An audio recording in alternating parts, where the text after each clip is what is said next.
This is the J.R. Hendrick Texan Gentleman, the podcast that deals with the early life of J.R. Hendrick in a narrated format.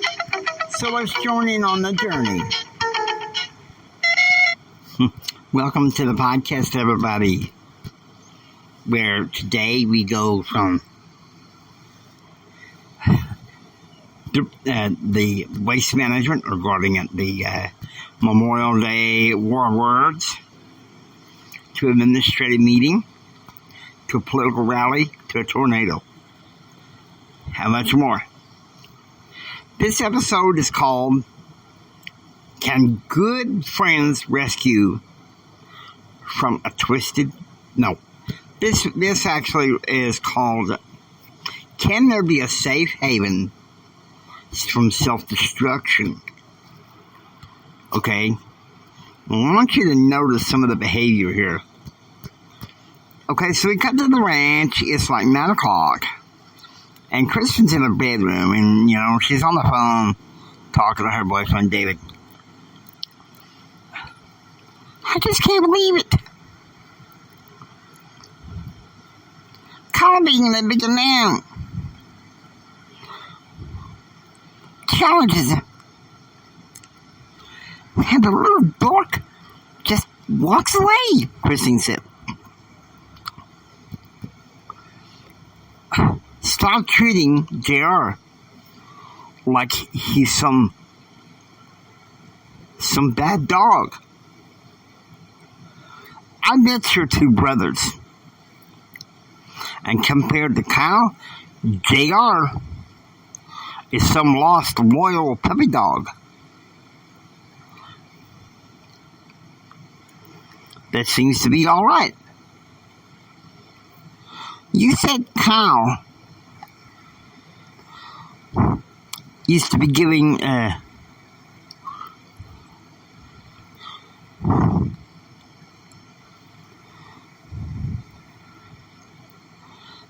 after you for years. Yeah, but I'm suddenly remembering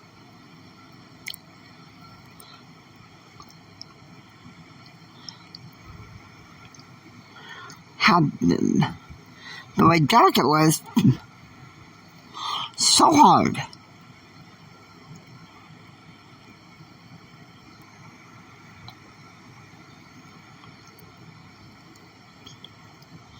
This hard and fast rule Dad has, which is don't complain.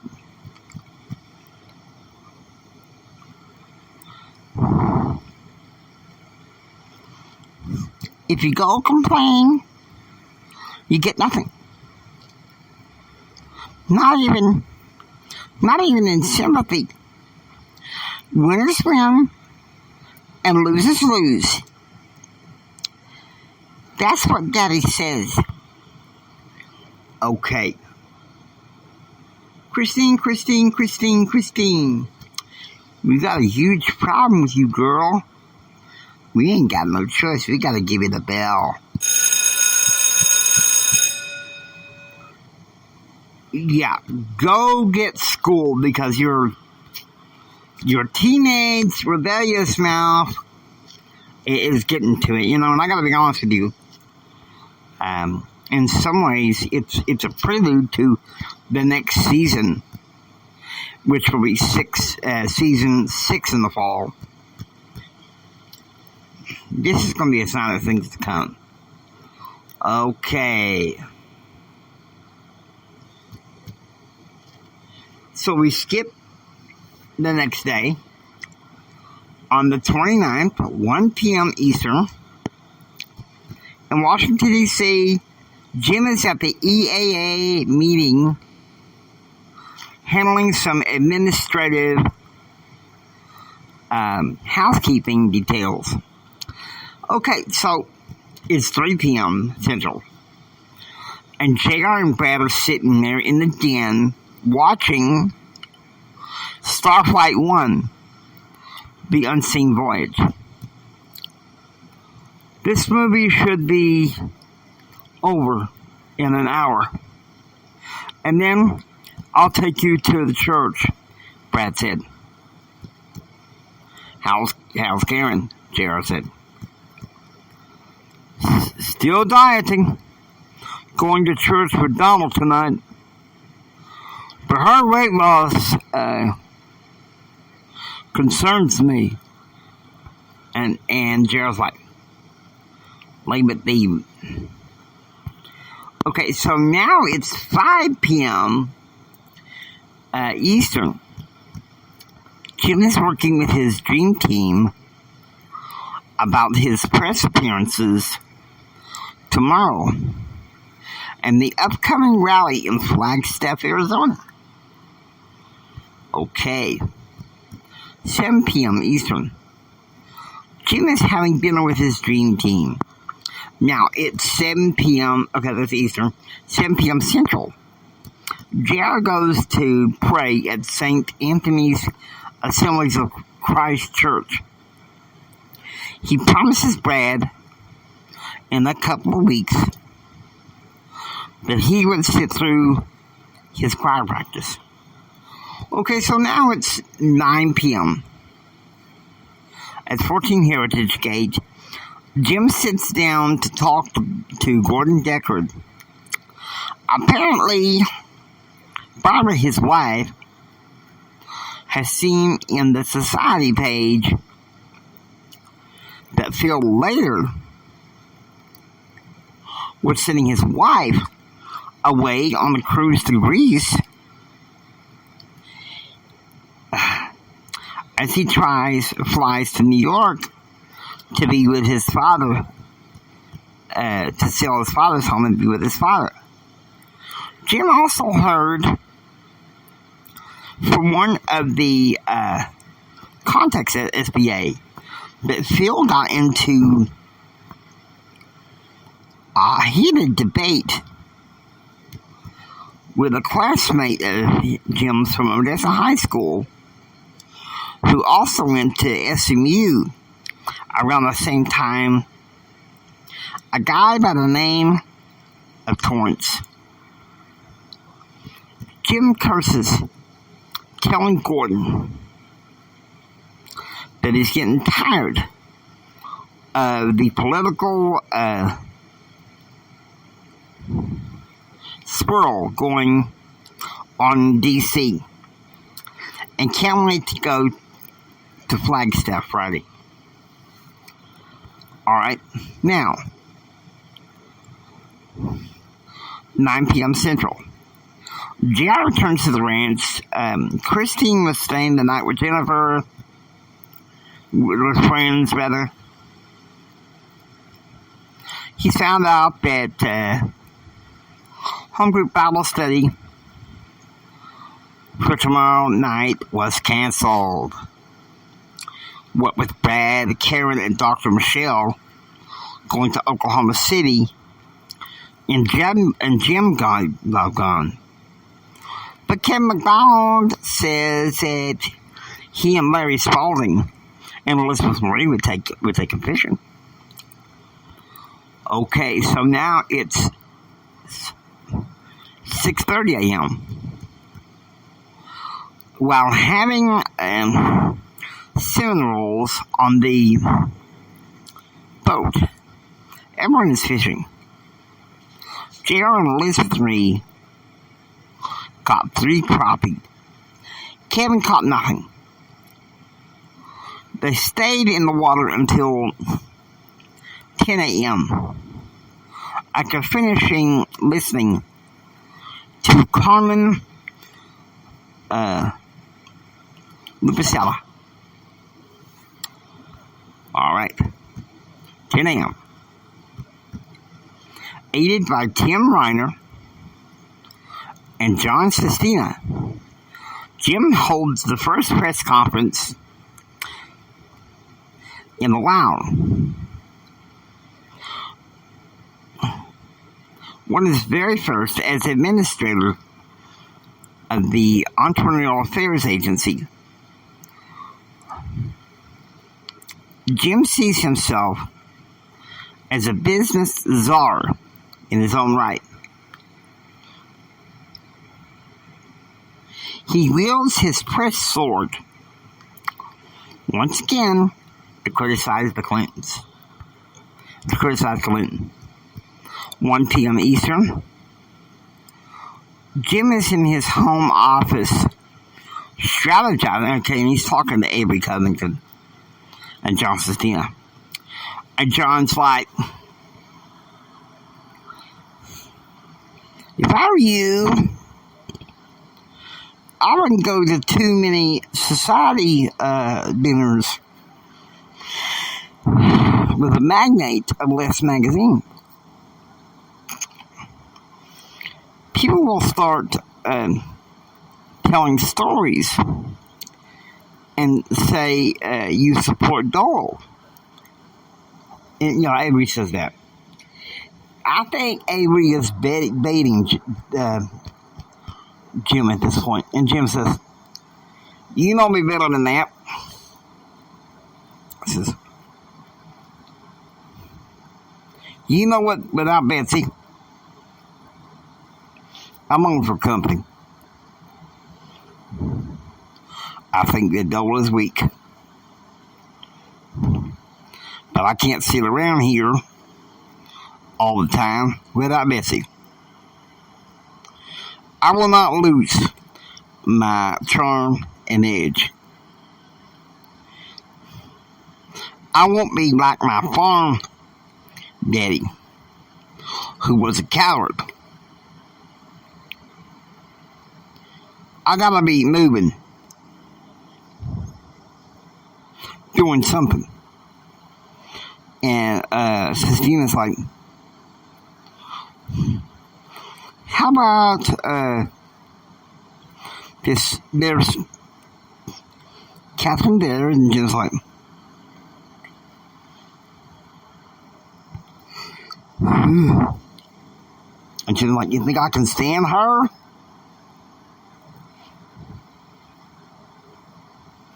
On again, off again. I'd rather have my bride with me. Thank you. And Sistina says, what's stopping you? And Jim's like,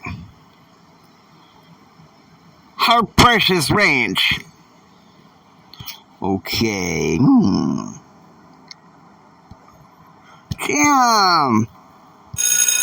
The bell. We gotta give this man I get schooled, buddy. So don't talk to your officials like that. He wants her back, but, give up the ranch. And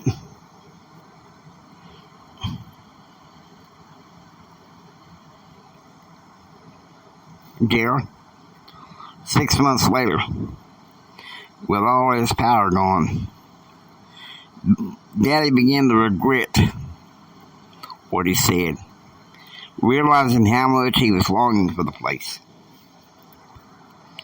Okay, so it's 3 p.m. and JR is watching Starflight 2, Genghis hits, and he's moping. Okay.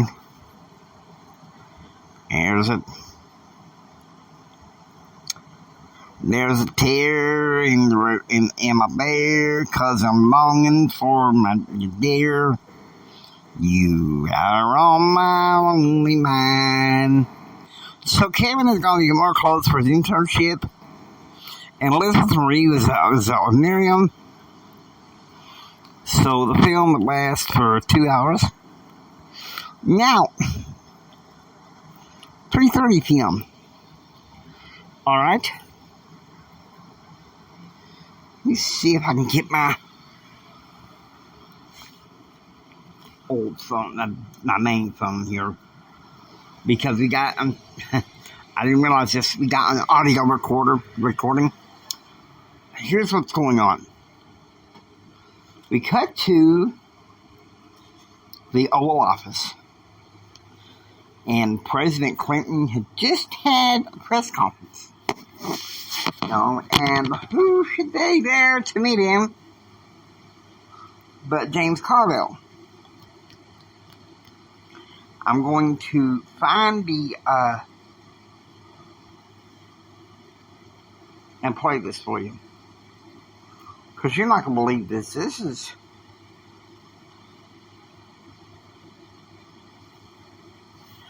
Mr. President James Garville is here to see you. Thank you.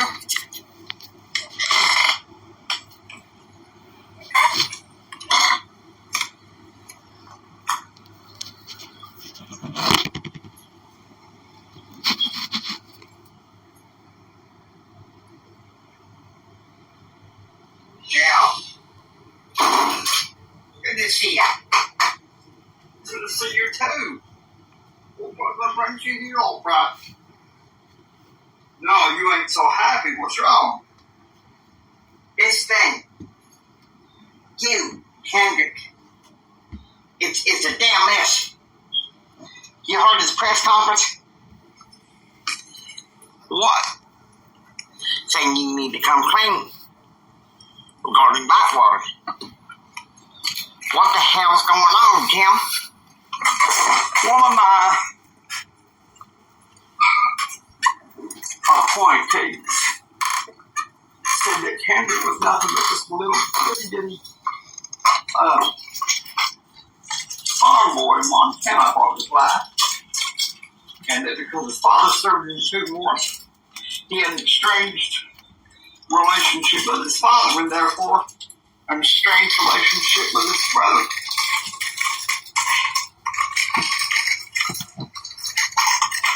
I'm gonna be one thing honest with you, and you need to listen. What?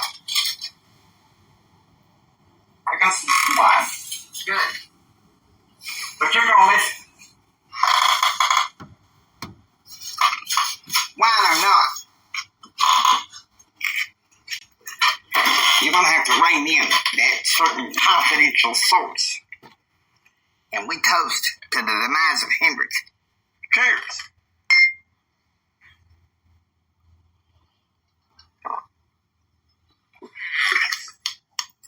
What's going on?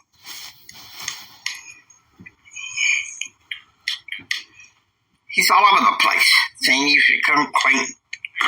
That says that Jim McDougal personally blames you for his work. Well, I don't know how Hendrick's president, that, except for the damn reports he's heard back in '94. You know, he just keeps spouting the same crap all over town. You gotta start taking him seriously, Bill. You need to start taking your message to the people, or I can't guarantee that you're going to win. Jim, I stopped explaining things to you when I hired Dick Morris. What I'm saying is that your base is going to get alienated unless you do something. What do you want?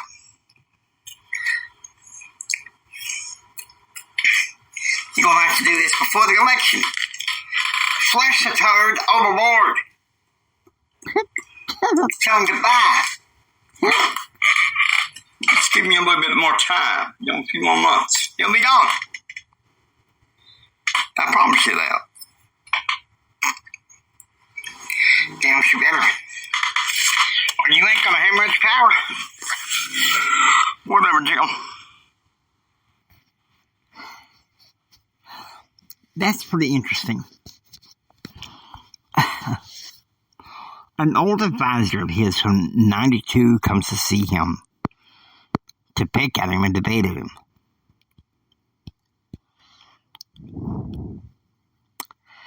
Now, it's 5 p.m. Eastern. 14 Heritage Gate at the base of the Grand Staircase. Jim and his dream team are having photo ops of the press. Now, 6 p.m. Central. JR had been downstairs in the cellar, moping. He finds a stash of his grandmother's homemade glass-bottled wine coolers and had downed a third one when he heard voices. His been there for an hour, Mom. And the dog won't come out, Christine said.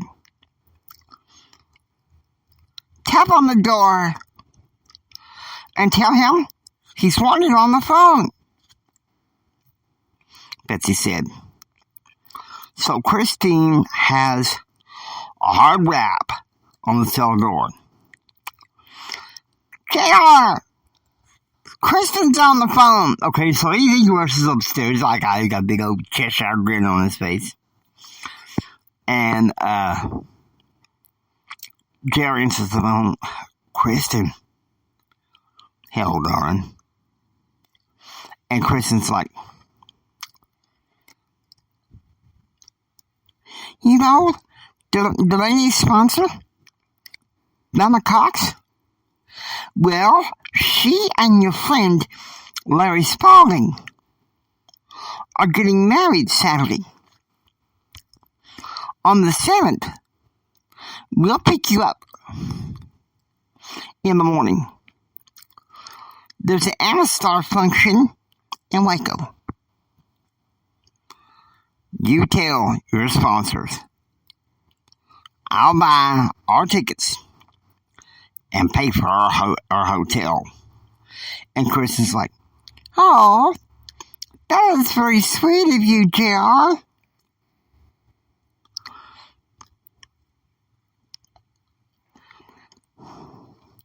Have Carmen get you a good suit. And, okay, it's 10 p.m. JR lays down. It's obvious, he's kind of like, la la land. La La Land. JR is in La La Land. Okay, so now we're switching over. No, wait. Let me do that for. This thing can be difficult. There we go. This is going to take some time. In the meantime, I got to say this. It's pretty interesting, JR. It seems like this. His father's engulfed in political power games. He's probably sick of it at this point. And JR, his ego wounded by Kyle, what does he do? He starts getting all sad, pounding away. Next thing you know, he goes to the bottle. JR, why did we do that back in the day? It's the only thing we knew. Our granddads were alcoholics. This function's run that way. Okay, so it's the 31st of May. And it's happy birthday, Betsy! The 31st of May, 1996. Betsy turns 53. 1 p.m. Central. As the servants pack Jim's bags for the next 9 days,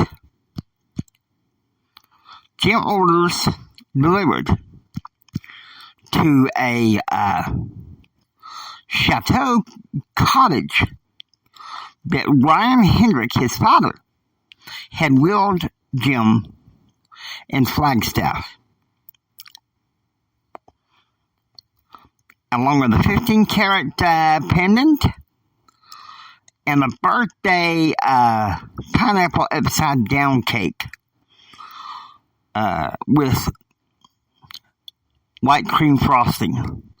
He is happy to see his wife for a few days. Now, it's 3 p.m. Eastern. Jim arrives at the private jet terminal, registers himself for the 4:40 p.m. departure for Flagstaff. And see, I give this 3.2 root beers. This is a collector. We won't drink alcohol. A clear glass bottle of Lady Elizabeth Swain's homemade wine coolers, and phone call with a woman we love inviting us to a major business convention. I'm going to give this 3.1 root beers. Hard wrap on the cellar door. And a phone call from the woman I love invited me to a business convention. That's good, thank you.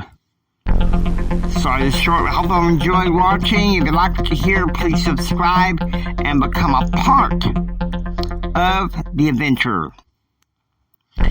This is the James Hendrick Empowerment Network saying until next time, take care and get ready for the rest of the story. It gets a lot more interesting from here.